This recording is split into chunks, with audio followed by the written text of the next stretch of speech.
Algoritma pembentuk garis yang pertama yang akan kita bahas adalah algoritma garis DDA atau Digital Differential Analyzer. Algoritma DDA ini dia membentuk garis berdasarkan perhitungan delta X maupun delta Z atau turunan X turunan Y dengan menggunakan rumus sama mirip rumusnya yang rumus persamaan garis tadi, dy sama dengan m kali dx. Kemudian garis dibuat dengan menentukan dua endpoint, yaitu kita harus pertama menentukan titik awalnya di mana, atau kita kenal dengan notasi x0 y0, kemudian titik akhirnya juga harus kita tentukan atau kita kenal dengan tuliskan dengan notasi x1 y1. Selanjutnya, setiap koordinat titik yang membentuk garis akan diperoleh dari perhitungan menggunakan rumus yang ada di DDA. Rumus atau hasil perhitungannya itu nanti biasanya adalah bilangan pecahan atau dia bilangan desimal. Tapi seperti kita tahu, nanti kan kalau di posisi koordinat piksel kita harus menggunakan posisi yang berupa bilangan bulat. Maka dari itu nilai dari bilangan desimal nanti harus dibulatkan menjadi nilai integer. Nah, keuntungan dari algoritma DDA ini adalah kita tidak perlu menghitung koordinat berdasarkan persamaan yang lengkap. Kita cukup menggunakan persamaannya tidak perlu lengkap. Sedangkan algoritma ini memiliki kerugian karena tadi kita ada proses pembulatan ya dari nilai desimal ke nilai integer, sehingga nanti akan menimbulkan adanya akumulasi round of error istilahnya, sehingga bisa membuat garisnya melenceng dari garis lurus. Selain itu, operasi pembulatan atau round of error di komputer ini juga bisa menghabiskan waktu. Oke. Adapun langkah algoritmanya seperti ini. Nanti ada beberapa tahapan. Pertama, kita menentukan dua titik, yaitu titik awal dan titik akhir. Kita tentukan x0 y0, x1 y1. Kemudian kita hitung deltanya atau perbedaan antara masing-masing, kita hitung yaitu delta x, kemudian kita hitung juga delta y.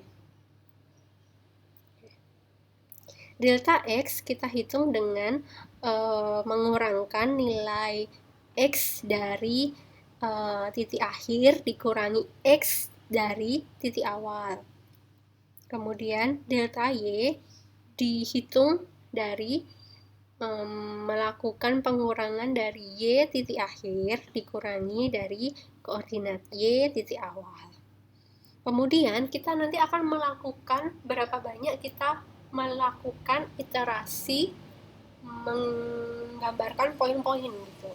Nah, ini kita cari dengan membandingkan antara delta X dan delta Y.